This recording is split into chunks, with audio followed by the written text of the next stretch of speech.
Hare Krishna. Sorry, I muted myself. Please accept my humble obeisances. All glories to the Prabhupada. Welcome to this morning's Srimad Bhagavatam class from Canto 2, Chapter 1, Text 10. Without further ado, we'll start the class.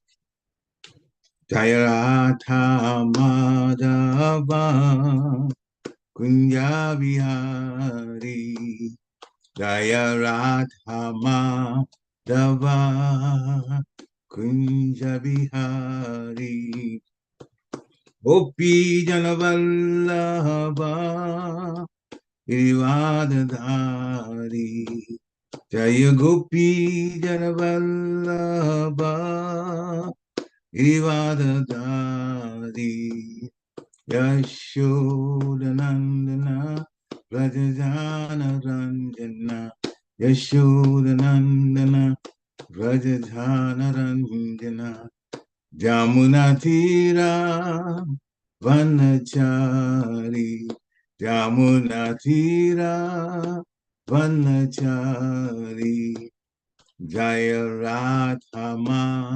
Madhava Kunja Bihari Jaya Radha Madhava Kunja Bihari Jaya Gopi Janavallabha Girivadadhari Jaya Gopi Janavallabha Girivadadhari Yashodanandana Rajajana Ranjana Yashodanandana Rajajana Ranjana Jamunatira Vanachari Jamunatira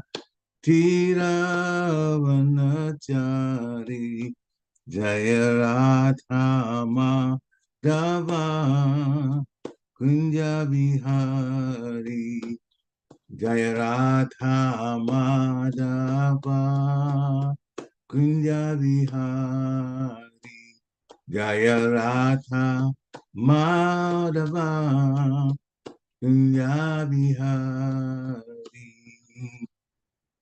Jayam Vishnupad Paramhansa Privajikacharya Stotra Satri Srimad Divine Grace A.C. Bhaktivedanta Swami Shri Prabhupada Ki Jai Jayam Vishnupad Paramhansa Privajikacharya Stotra Satri Srimad Divine Grace Shri Bhakti Siddhanta Saraswati Thakur Maharaj Prabhupada Ki Jai अनंत कोटि वैष्णव वृंद की जय नामाचार्य श्री हरिदास ठाकुर की जय प्रेम से कहो श्री कृष्ण चैतन्य प्रभु नित्यानंद श्री अद्वैत गदाधर शिवाचार्य गौर भक्त वृंद की जय श्री श्री राधा कृष्ण गोपनाथ श्याम कुंड राधा कुंड गिरि गोवर्धन की जय वृंदावन धाम की जय मथुरा धाम की जय नवद्वीप धाम की जय जगन्नाथपुरी धाम की जय जगन्नाथ स्वामी की जय गंगा माई की जय जमुना माई की जय तुलसी देवी की जय भक्ति देवी की जय हरे कृष्ण महामंत्र की जय सामवेद भक्त बिंद की जय निताय गौर प्रेमानंदे हरि हरि बोल all glories to the assembled devotees Hare Krishna all glories to the assembled devotees Hare Krishna all glories to the assembled devotees Hare Krishna all glories to the lotus feet of Sri Sri Guru and Gauranga Prabhupada Namo Vishnu Padaya Krishna Krishnaya Bhutale Srimati Bhakti Tirtha Swami Niti Namane Namaste Krishna Padaya Prabhupada Sutattani Shri Gaura Karuna Shakti Bhakti Tirtha Niti Namane Narayana Namaskritya Naro Chaivam Narottamam Devim Saraswati Vyasam Tato Jayam Udirayat Nasya praeswa bhadresu nityam bhagavata sevaya bhagavato tamastuke bhaktir bhavati naistiki. Om namo bhagavate vasudevaya. Om namo bhagavate vasudevaya. Om namo bhagavate vasudevaya. Hare Krishna. Srimad Bhagavatam, Canto 2, Chapter 1, Text 10.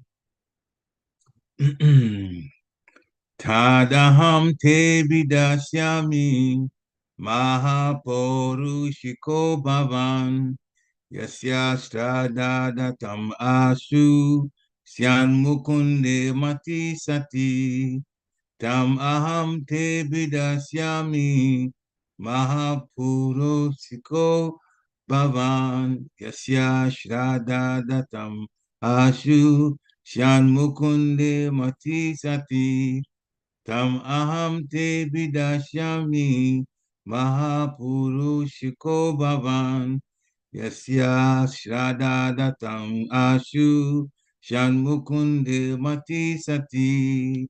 Hare Krishna. Please unmute yourself and chant.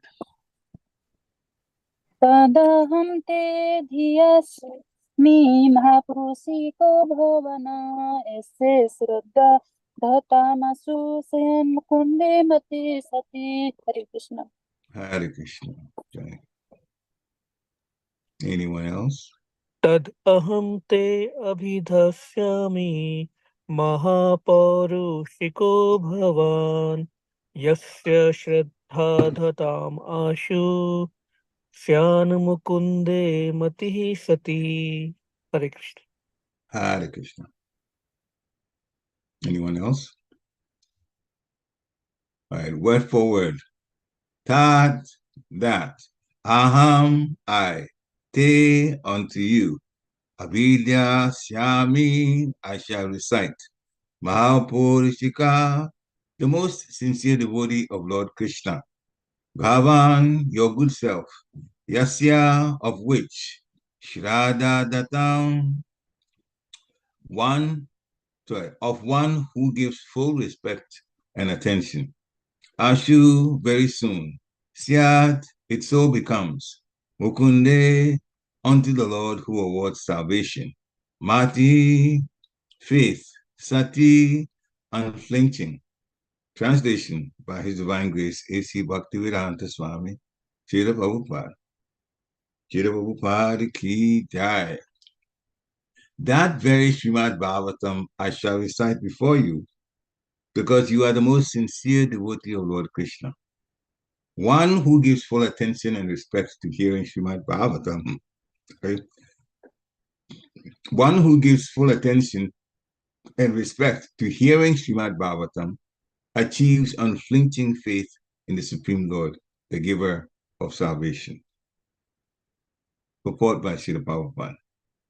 Srimad Bhagavatam is recognized Vedic wisdom, and the system of receiving Vedic knowledge is called Avaroha Pantha, or the process of receiving transcendental knowledge through bona fide disciplic succession.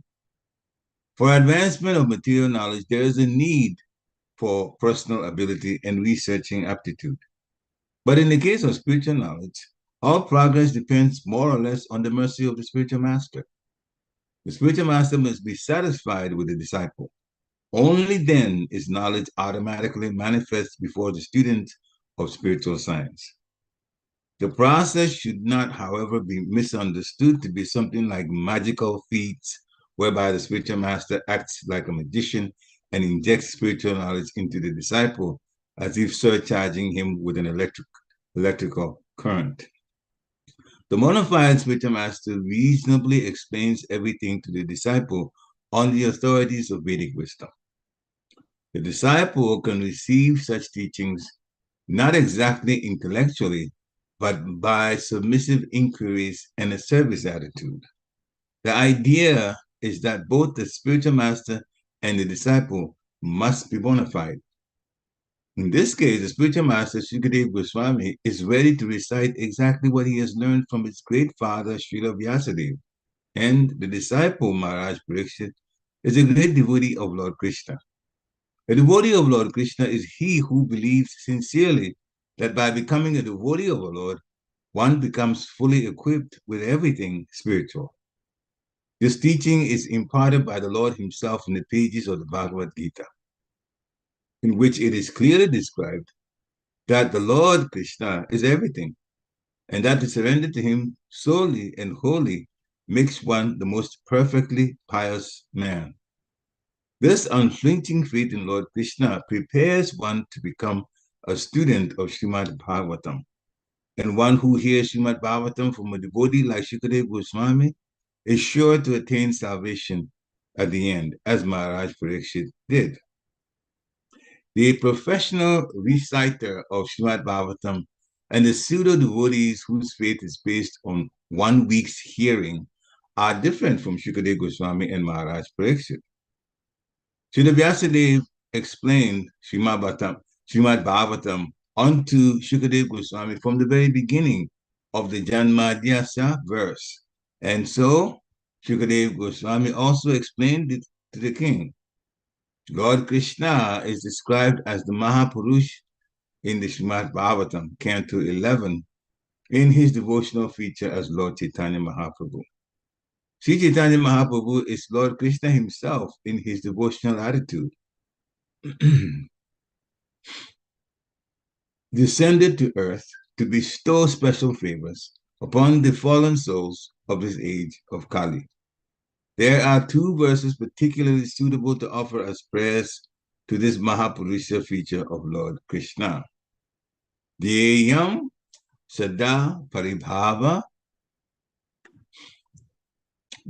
Agnam Abhishta Doham Tetaspadam Shiva Virinchi Nutam Sharanyam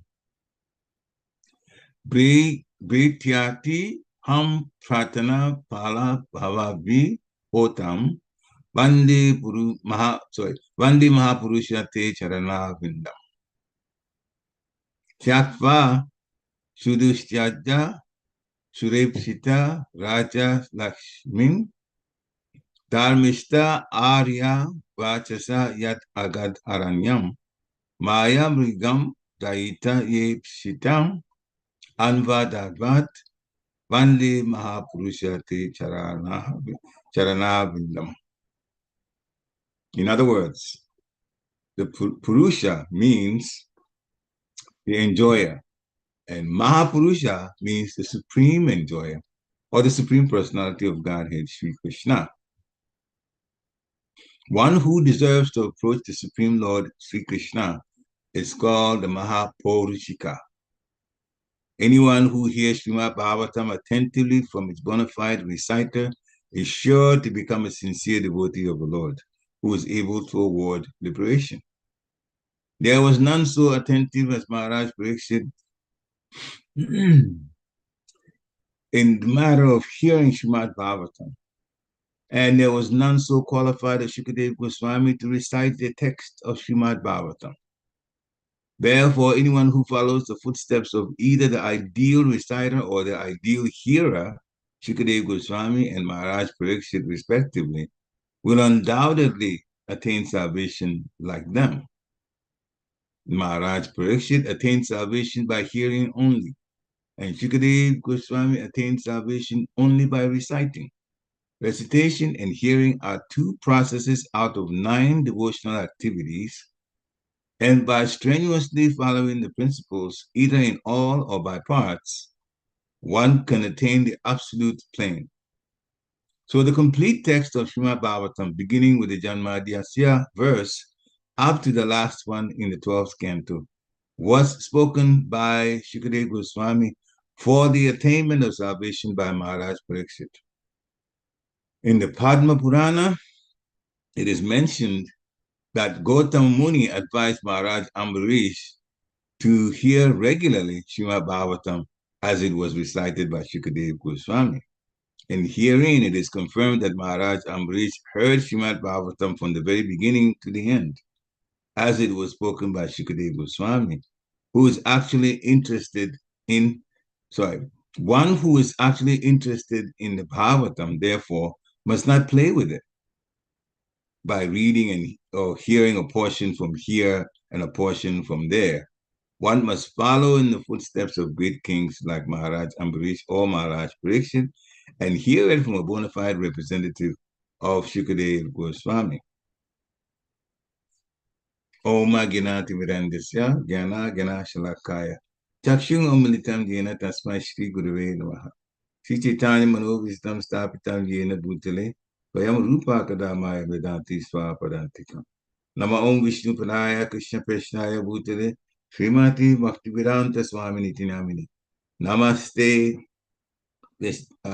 Saraswati Devi Gaura Bani Pacharini Nirvishesha Sunyavadi Paschatya Deshitarini Namo Mahavaranyaya Krishna Prema Padayate Krishnaya Krishna Chaitanya Namne Guratishe Namaha Jaya Sri Krishna Chaitanya Prabhu Nityananda Shri Advaita Gadadha Shivasari Gaura Bhaktavinda Hare Krishna Krishna Krishna Hare Hare Hare Rama Ram Ram Hare Hare Hare Krishna Krishna Krishna Hare Hare Hare Rama Ram Ram Hare Hare Hare Krishna Krishna Krishna Hare Hare Hare Ram Ram Hare Hare. So the translation again, that very Srimad Bhagavatam I shall recite before you, because you are the most sincere devotee of Lord Krishna, one who gives full attention and respect to hearing Srimad Bhagavatam achieves unflinching faith in the Supreme Lord, the giver of salvation. So this is Maharaj Pariksit being spoken to by Shukadeva Goswami. That very Srimad Bhagavatam I shall recite before you, which means the Srimad Bhagavatam that Shukadeva Goswami heard from his father, Srila Vyasadeva. Studied it from his father. He's now ready to recite before Maharaj Pariksit. Why? The qualification of Maharaj Pariksit was that he was a sincere devotee of Lord Krishna. The devotees of Lord Krishna who are sincere are a cut above everyone else. Not because we are special, but because the mercy has been showered on us. So we are not special, but we're fortunate, very, very fortunate. The more you read about the scriptures, the more you hear about Srila Prabhupada's explanations, especially the purports, the more you understand how fortunate you are. Therefore, studying Srimad Bhagavatam is most important. We're going about it one verse at a time.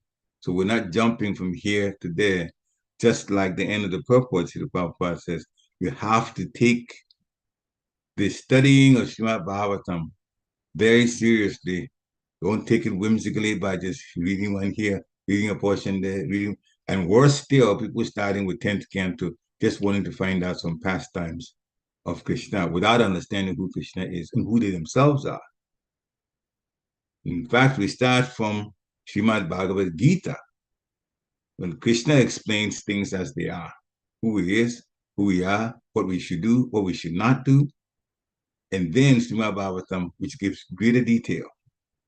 As here has been said, that Maharaj Pariksit is fortunate enough to hear about Srimad Bhagavatam because Shukadeva Goswami is going to recite to him. And the qualification, as we said earlier, is that Maharaj Pariksit is the most sincere devotee of the Lord. We may not be the most sincere devotee of Lord Krishna, but we should definitely be one of the sincere devotees of Lord Krishna. That is required. That is very, very important. So when we put our hearts to service, then we become sincere devotees of the Lord. When we serve Krishna and we serve the devotees, we never serve Krishna without serving the devotees. In fact, Krishna likes us to serve the devotees more than serving him. He has mentioned it himself. And so serving the devotees is very, very important. Even in Christianity, Jesus said, as long as you've done it to the least of these, you've done it to me. Jesus was master, but they wanted to serve him. And he said, serve the regular person. And if you serve him nicely with the same intent that you would want to serve me, then I will be happy with you. This is the most important thing. So service to devotees it's a very, very important thing that we always should take into account in our regular sadhana and our seva. In sadhana, we can help each other to chant. Sometimes we can ask, or sometimes we can plan to get together and chant the holy name of the Lord. Or chant in the morning as is made available. Now, to hear Prabhupada's chanting, you can if you just tune in. You definitely can, through phone, teleconference, chant, and information is given every time. The regular programs of the temple are listed. That is also listed with a number and everything. So we can always find it out and chant. And early in the morning on WhatsApp too, that information is given. So we can tune in and chant. You have to make time to chant. There is no excuse. You have to make time to chant. There's no hard and fast rules, as Lord Chaitanya says, but it is important to chant. If you want to be a sincere devotee, you should be chanting. As it said here, Srila Prabhupada translates this wonderfully.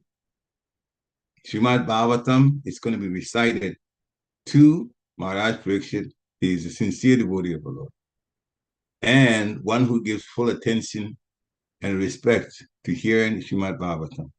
Full attention. That person will achieve faith that will not be shaken by anyone or anything in Lord Krishna. And Lord Krishna is the giver of salvation. Therefore, that person who is very, very, very, very faithful, that person will achieve salvation, will go back to Godhead. So, Srila Prabhupada in the purport talks about Srimad Bhagavatam as recognized Vedic wisdom. The word wisdom is very important. Reading Srimad Bhagavatam and living according to it makes us wise persons, literally. And you begin to realize that we know better than the average person. Wisdom is there in Srimad Bhagavatam. Many things that people regard as one way is actually not that way. Research is because people don't know. They're trying to find out things. But even things about this particular planet and the universe that it belongs to, many things are not known properly. Things sometimes are taken in the opposite way, upside down. Many, many, many examples are there. Some facts that are even material facts. They are in Srimad Bhagavatam, one way, and the so-called scientists of today, modern scientists, they know it a different way. I'll give one example, maybe two examples. The universe, they say, has 9 planets. The universe has 14 planetary systems, and they're all listed.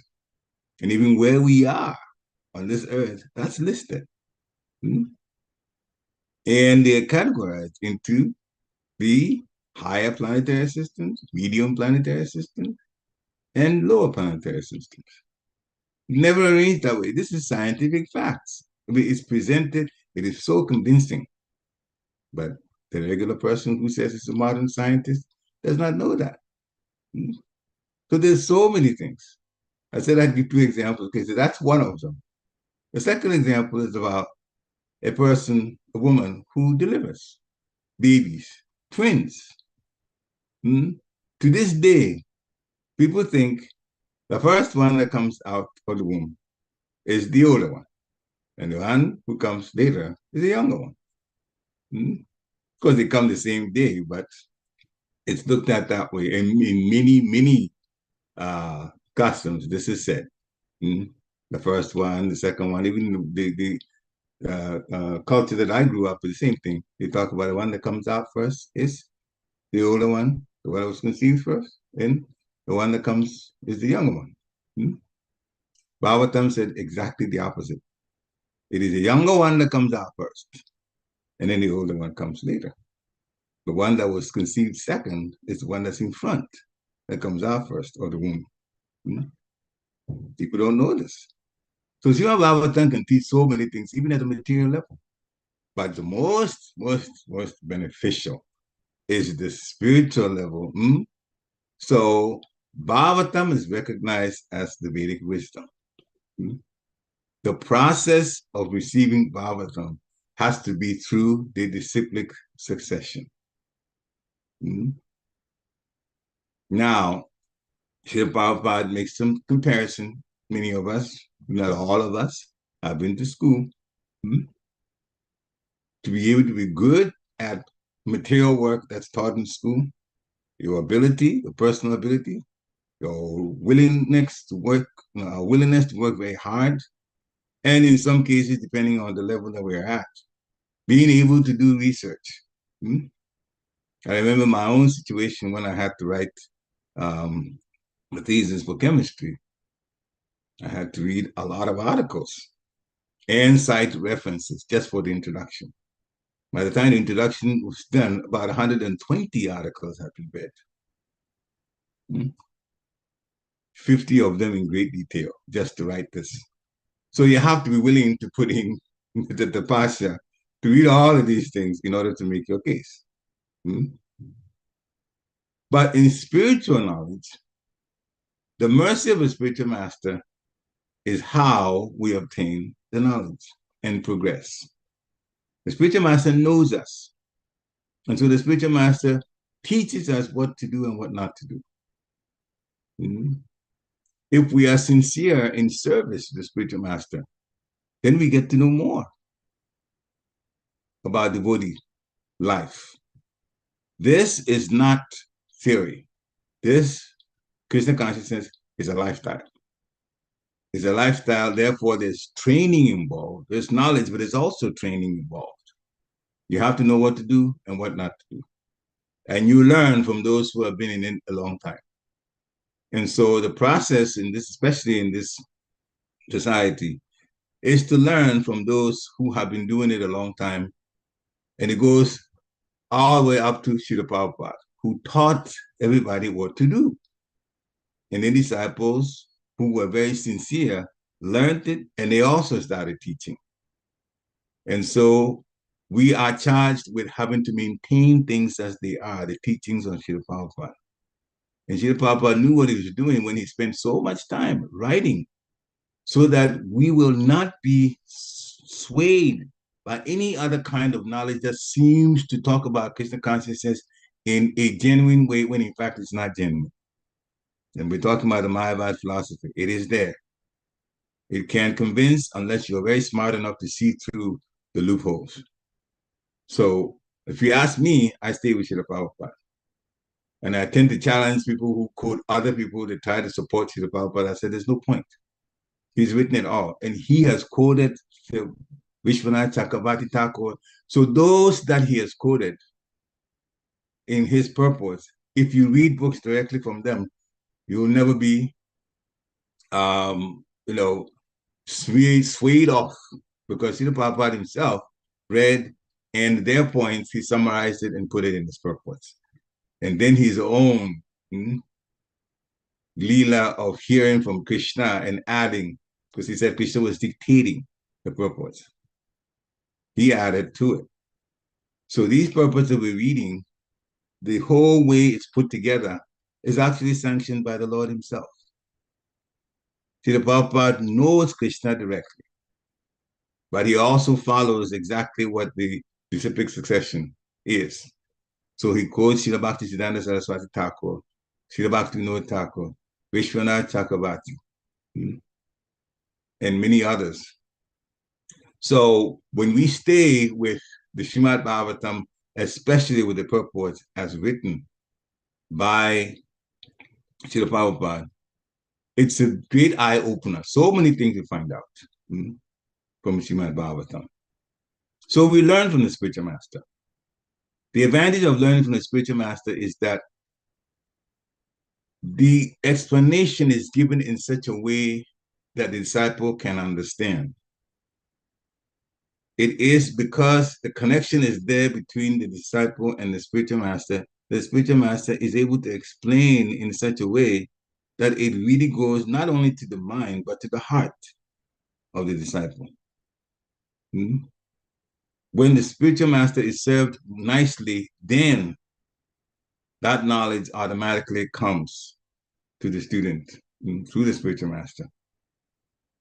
So Shiva Prabhupada says it's not like magic, and there's no magic about it. We spend so many time because people are, and again, Shiva Prabhupada writes these because there are some people who say, "Oh, when the spiritual master imparts knowledge to his disciple, and then so much is taken from the disciple, therefore the spiritual master becomes weak." Because some things have been taken from the spiritual master, has been transferred to the disciple, and that has caused it's like a subtraction, and therefore the spiritual masters become weak. All of this, I don't want to use the word, but you know what it is. That describes what they talk about. They even said that about Jesus. I saw a book that was written for Bible for kids, for children, and they mentioned the same thing. When the Lord did this particular miracle, then he became so weak that he had to rest. Where in the Bible does it say that? Nowhere.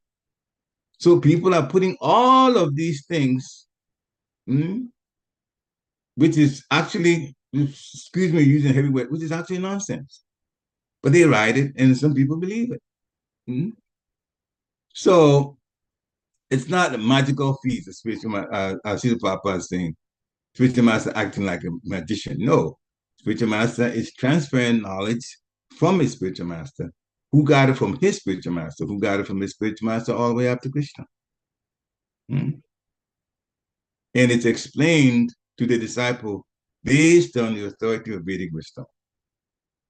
So Srimad Bhagavatam is a great eye opener. And those who come, kudos to you. Stay with it. Come every day. Stay with it. Stay with it.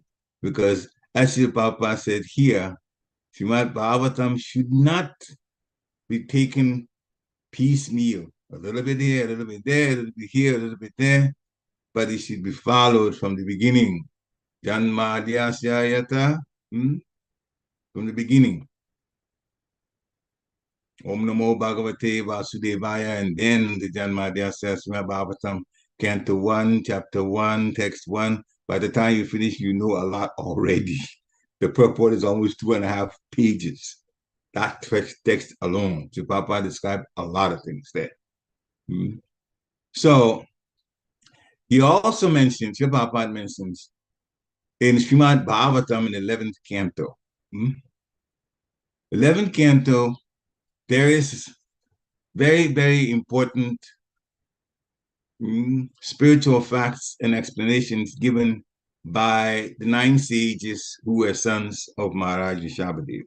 They're called the 9 Yugendras or Nava Yugendras. The last one to speak was Karabhajana. And in his explanation of things, actually, there were 9 of them, and they were asked 9 questions. So the question that was put to Karabhajana, sage Karabhajana, is the one that Srila Prabhupada quoted here to explain in 11.2, 11.5, Canto 11, Chapter 5, Text 33, and then Text 34. So he quoted the Sanskrit, but we'll go to read not only the Sanskrit, but also the English translation, so that we see what it is that Karavajana is talking about. Teyam sada paribhavatnam abhishtadoham tejas padam siva viring chinutam saranyam vedyatiham panatapala bhavati potam Pandi Mahapurushate Charana Ravindam. That's text 33. Now, translation And you're going to hear a whole lot from this, how Caravaggio explains.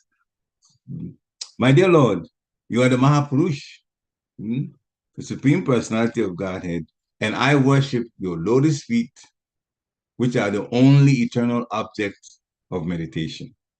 When we meditate about the Supreme Personality of Godhead, lotus feet, it's the only thing that's needed to be done. So he continues, those feet destroy the embarrassing conditions of material life and freely award the greatest desire of the soul, which is the attainment of pure love of Godhead. So when we worship, we take it sentence by sentence. When we worship the lotus feet of the Lord, then we are disconnecting ourselves from the conditions of material life. And then this lotus feet of the Lord would give the greatest desire of the soul to love the Supreme Personality of Godhead, Krishna Prema. So then Caravaggio continues. Caravaggio, my dear Lord, your lotus feet are the shelter of all holy places and of all saintly authorities in the line of devotional service, which are honored by powerful demigods like Lord Shiva and Lord Brahma. So the Lord's lotus feet are the shelter of all holy places. And also all of the saintly authorities, the parampara and the line of devotional service. And your lotus feet are honored by powerful demigods like Lord Shiva, Vaishnava Vyata Shambhu, and Lord Brahma. We are in the Brahma Gaudiya Sampradaya. The Lord Brahma and Lord Shiva worship the Supreme Personality of Godhead. Caravaggio sage continues, my Lord, you are so kind that you willingly protect all those who simply bow down to you with respect. You are so kind, you just protect, you bow down, you offer obeisances to the Lord protects. And thus you mercifully relieve the distress of all your servants. And then he says, in conclusion, my Lord, your lotus feet are actually the suitable boat for crossing over the ocean of birth and death. That means the suitable boat to take us back to the spiritual world. And therefore, even Lord Brahma, he repeats it, even Lord Brahma and Lord Shiva, they seek shelter at your lotus feet. It's interesting that in some part of the Bhagavatam, that Narada looked at Lord Brahma as the authority, and his father also. But then he realized that Lord Brahma was in meditation. In the meditation he asked, but if you're not the top, are you not the topmost? But you seem to be meditating on someone else. Lord Brahma said, yes, I meditate on the Supreme Personality of Godhead. And then he proceeded to describe who Krishna was, Lord Vishnu. Again, that conversation took place for our benefit. In text 34, still, Sage Caravaggio is speaking. Canto 11, chapter 5, text 34. Tyatva sudushta jasuribshita raja lakshmim dharmishta arya vachasa yat agad aranyam maya mrigada itayibshitam anvadavat Vande Mahapurushate Charanara Vindam. Translation is, Mahapurush, I worship your lotus feet. You gave up the association of the goddess of fortune and all her opulence, which is most difficult to renounce and is hankered after by even the great demigods. So there's a story behind this. How the Lord gave up the association of goddess of fortune. There's a whole story behind the pastime. So he continued, being the most faithful follower of the path of religion, you left for the forest in obedience to a Brahmana's curse. And I'm looking at the time, but we might get to this point about the Brahmana's curse and how it all unfolded. But the last point is, out of sheer mercifulness, you chased after the fallen conditioned souls who are always in pursuit of the false enjoyment of illusion. And at the same time, engage in searching out your own desired object, Lord Shamsundar. Now, if you listen to this very closely, he's talking about one particular personality or incarnation. the one that we rely on, especially in this Kali Yuga. He says, Mahapurush, I worship your lotus feet. He gave up the associations of goddess of fortune and all her opulence. Means he came and lived very simply. People they find it very difficult to pronounce this fortune if the goddess of fortune supplies it. But you are the most faithful follower of the path of religion. Mahapurush is a follower of the path of religion. So start thinking who came and followed the path of religion and left for the forest in obedience to a Brahmana's curse. So out of sheer mercifulness, Namo Mahavadanyaya, you chased after the fallen conditioned souls, that's us, who are always in pursuit of this illusory material life. And at the same time, you engage in searching out your own desired object. Lord Shamasunda. Krishna Varnam Tisa Krishna. Obviously, recording this now, probably you know who we're talking about. So Caravajana was describing the Lord. And the Lord here is Lord Chaitanya. In the 17th chapter of Adilila, there was a Brahman, it's described there, there's a certain Brahman, and he had a very harsh demeanor. If something ticks him off in the American language, he's likely to respond to it by cursing. So this Brahmana knew that Lord Chaitanya was performing kirtan, the nocturnal kirtan, in a kirtan hall, not the one that Shiva is allowed to come in without Lord Chaitanya knowing. We're not talking about that one. This is a different Brahmana. So he came to the door and the door was locked and he was not let in. So he became very agitated. This is the 17th chapter of Adilila, you can read. Being very agitated, he decided to curse Lord Chaitanya. Next day, he went to the bank of the Ganges and said, I shall now curse you, for your behavior has greatly aggrieved me. You shall be bereft of all material happiness. He cursed Lord Chaitanya to be bereft of all material happiness. Now, let me ask you, Lord Chaitanya really wants material happiness? Does he really want that? So, what happened? Chaitanya Charitamrita continues and says, Lord Chaitanya Mahaprabhu felt great jubilation within himself because the mission that he was about was to give up the illusion of material sense gratification anyway and engage staunchly 24 hours a day to serve the Supreme Personality of Godhead. Therefore, that curse from the Brahman was taken as a blessing by Lord Chaitanya Mahaprabhu. And not long after that, he took sannyas and then started propagating the holy name.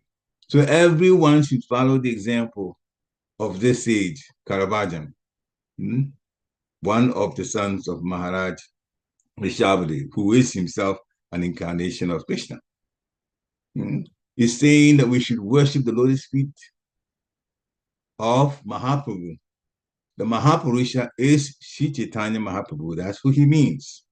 We should stay away from the platform of mental speculation and some whimsical interpretation. We've talked about that already. We should revive our lost relationship with the Lord by surrendering to Chaitanya Mahaprabhu. Surrendering to Chaitanya Mahaprabhu is very simple. Do what he said to do. What did he say to do? What did he act? Hare Krishna, Krishna Krishna, Hare Hare. Hare Rama, Ram Rama, Hare Hare. So those who are worshiping Chaitanya Mahaprabhu, they are deriving wonderful spiritual results. And they are tasting the fruit, to different extents, tasting the fruit of love of Krishna. And then in the very end, too, Srila Prabhupada translates in Bhagavad Gita how to attain the Supreme. And that is in chapter 8. Antakale chamam eva smaran muktva kalevaram ya prayati sat bhavam yat nastyata samshaya. Whoever at the end of a life quits this body, remembering me, Krishna, alone, at once comes to me, attains my nature. And of this, there is no doubt.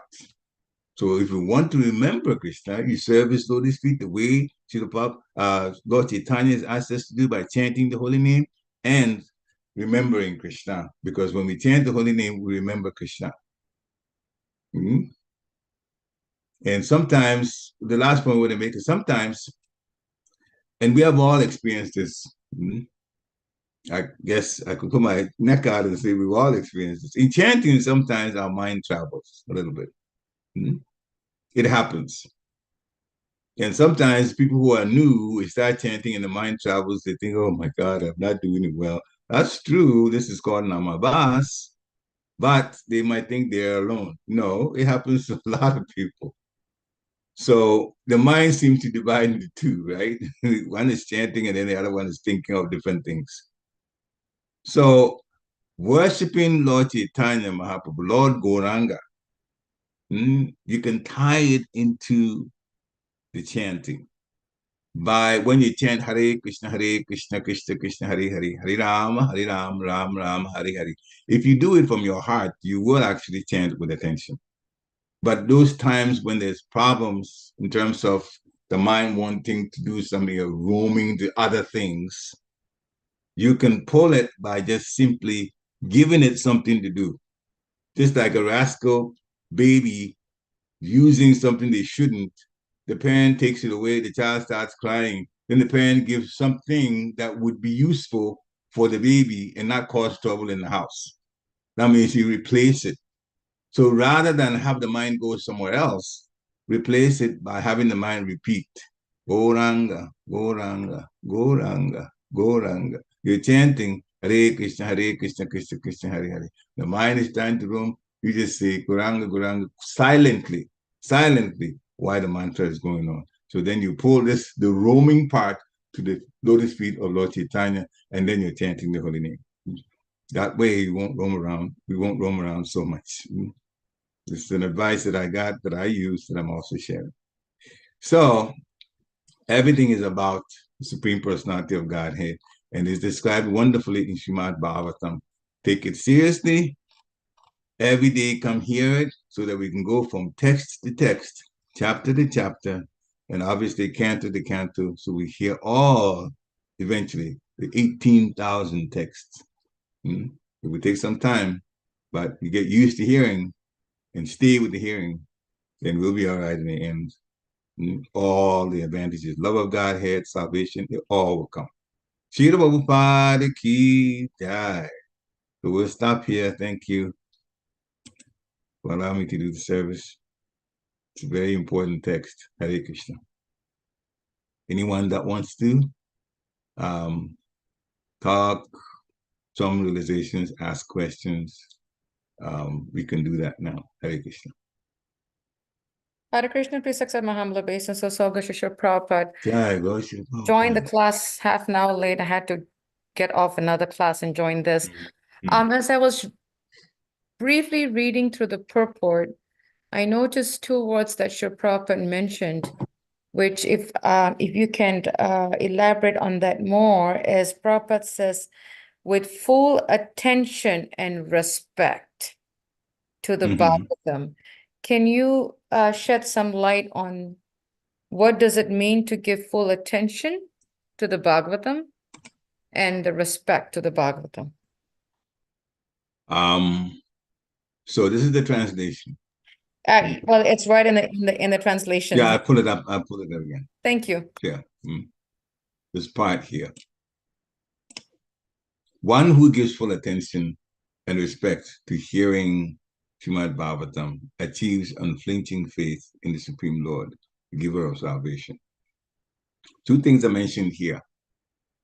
Unflinching faith, and then the Lord himself being the giver of salvation. One who gives full attention and respect to hearing Srimad Bhagavatam. And before that, Shukadeva Goswami says he's going to recite it because you're sincere. We talked about sincerity earlier. Maybe that time you were not on. But to give full attention and respect to Srimad Bhagavatam, means to hear without doing anything else. When we do other things, then our minds get moved to other situations. So when we give full attention to hearing, that's one point that's important. The other point too is to understand that Srimad Bhagavatam is Krishna in sound formation, sound energy.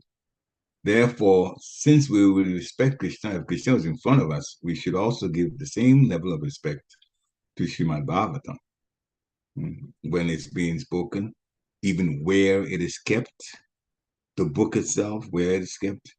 The book is spiritual. It may seem material to us because we can open the pages. Yeah, but the deity also seems like they are made of material elements. But one who understands that it is by the mercy of Krishna that the deity is there in a way in which we can see. And Srimad Bhagavatam, the same way, has to be respected because it is through Srimad Bhagavatam that we get to hear about Krishna. So that's the mentality we should have. And so every time we're reading something in Srimad Bhagavatam or hearing Srimad Bhagavatam, then we have to know we are associating with the Lord himself and the Lord's devotees. The benefit of doing that is achieving unflinching faith. Everyone comes to Krishna consciousness with some faith. You believe in God. Otherwise, you won't come at all. Those who are faithless, they don't come to Krishna consciousness. But those who come have faith, and faith, there's always room for improvement. There's always room for improvement of faith. Therefore, when we read Srimad Bhagavatam, especially after we've gone through study of Srimad Bhagavad Gita, we read Srimad Bhagavatam, it's such a big eye-opener and it's so convincing that our faith is automatically and naturally increased. First, we feel very fortunate, as we talked about that earlier. Devotees who are hearing and serving are most fortunate. They are the most fortunate in the world. So this is a great opportunity for us to connect with the Supreme Personality of Godhead in sound. And so we have to take it very, very seriously, pay attention, and the result will be we will have great faith, and through the great faith, we will do what is required, and then we will get to go back to Godhead. We'll be saved from this material sense gratification, material lifestyle. In that way, we get back. Hare Krishna. I hope that answers the question. Yes, thank you. Thank Hare you. Krishna. There's a question in the chat, I think. Yeah, there's a question in the chat. I'm trying to get to it. Let me just see. Chat. Okay, here we go. It's from Xavier. Okay. Hare Krishna. Please accept my humble obeisances. All glories to Srila Prabhupada. Okay, so he quoted from the 8th chapter of Bhagavad Gita. We talked about 8.5. One who remembers Krishna alone returns to him. By following the regulations and serving and chanting, eliminates thoughts of others or thoughts separate from him. I could only imagine it would take a lifetime to remove those attachments gained during that lifetime.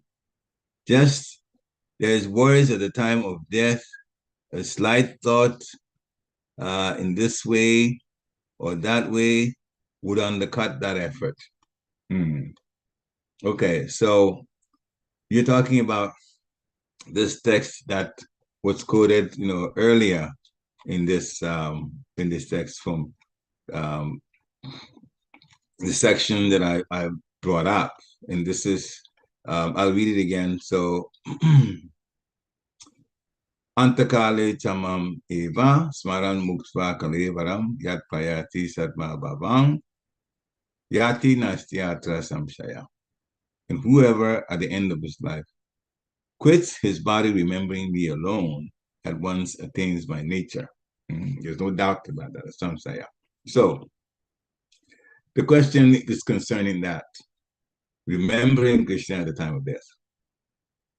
The explanation for that and how one can remember Krishna and not be swayed by some other thoughts is that through life, through ours, to everybody, through everybody's life, if we concentrate on doing Krishna conscious activities, remembering Krishna and chanting Krishna's name as the predominant thing that we do, not only the minor thing that we do, but the predominant thing that we do, then at the time of death, what is predominant in our mind is what's going to appear in our minds.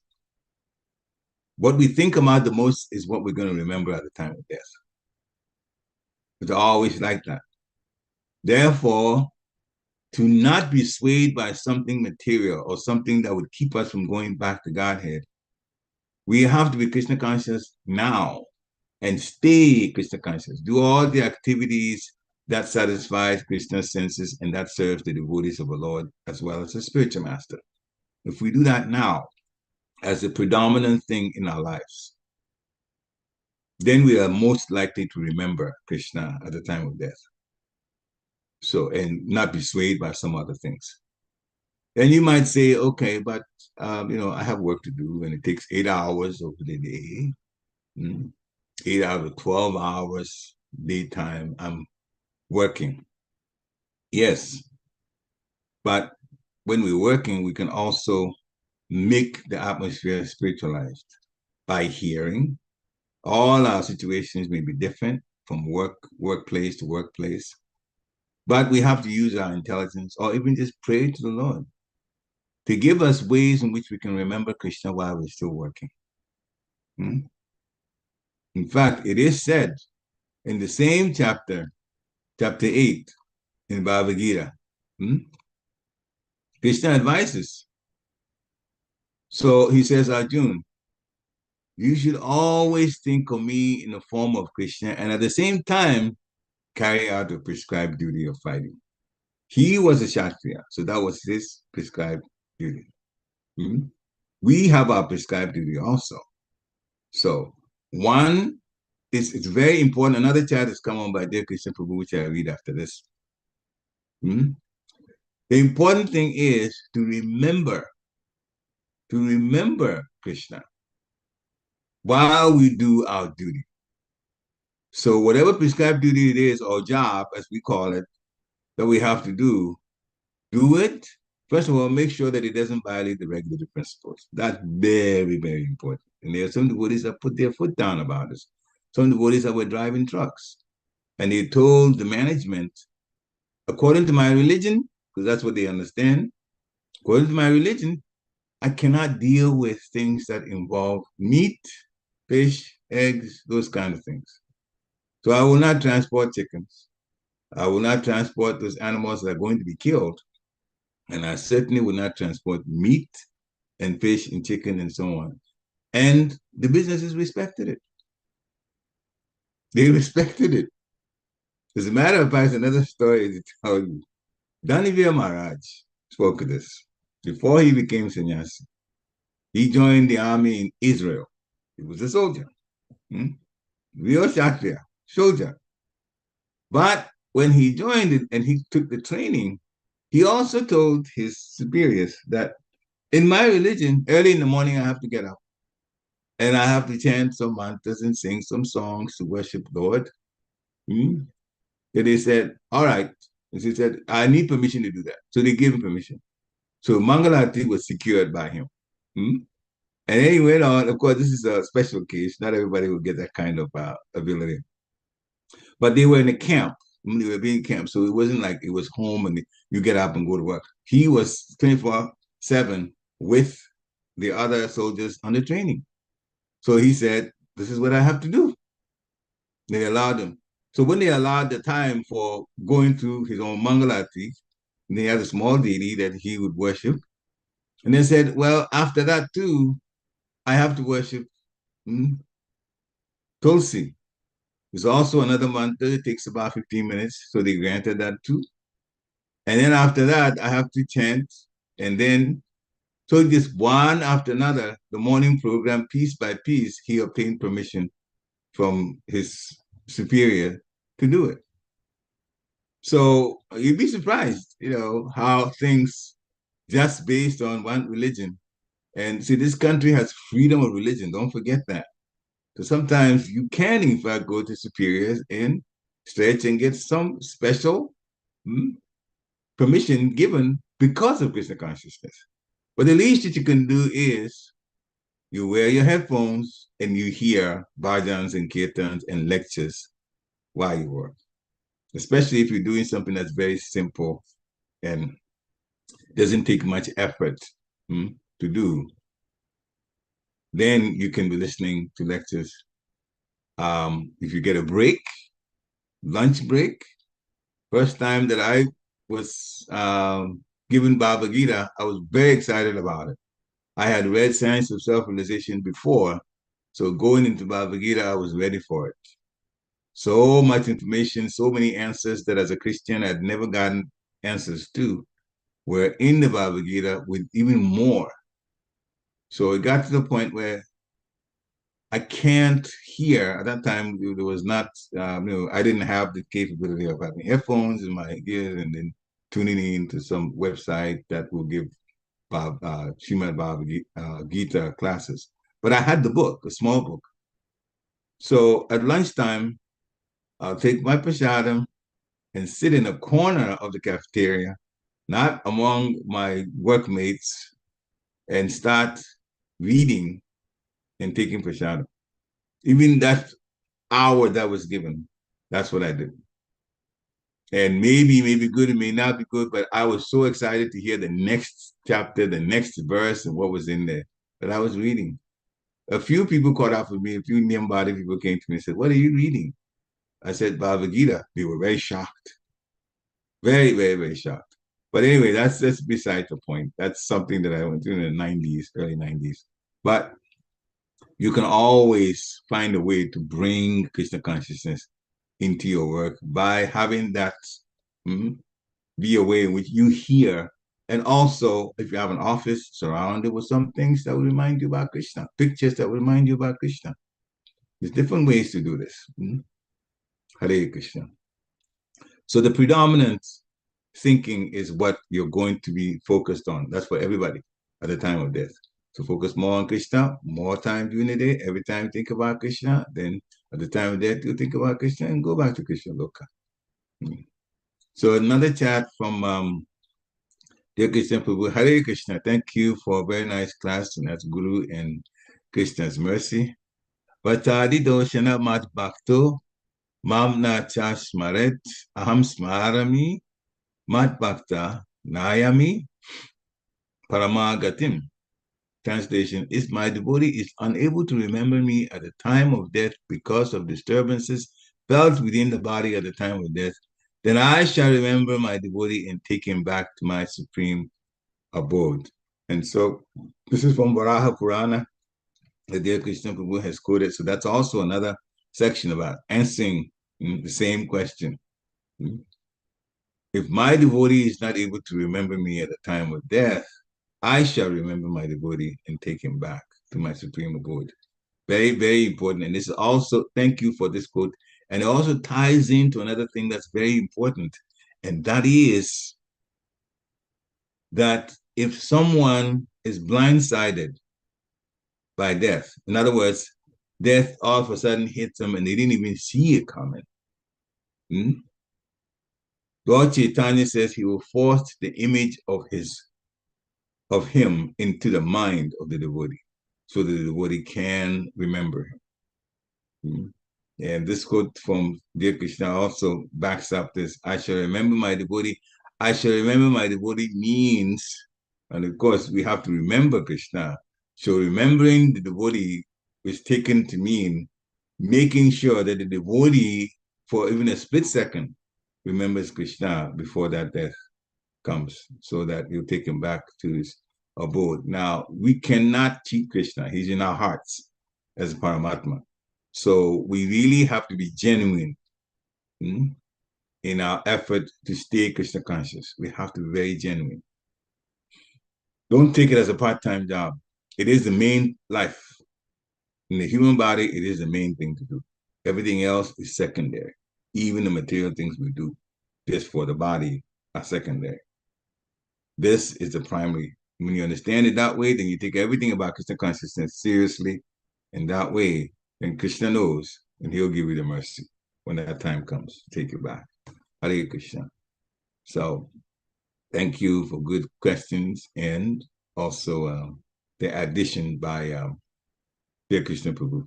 Any other last questions or anything that you want to add?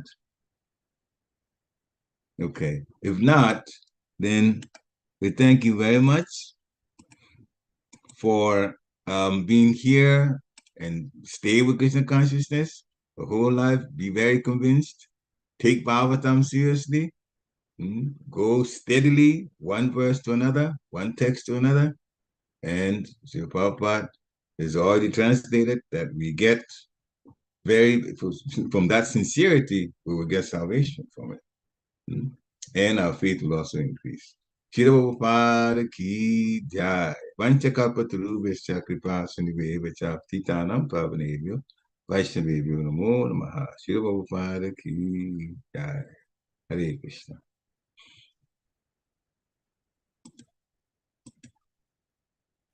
Hare Krishna. Hare Krishna. Go Shira Prabhupada.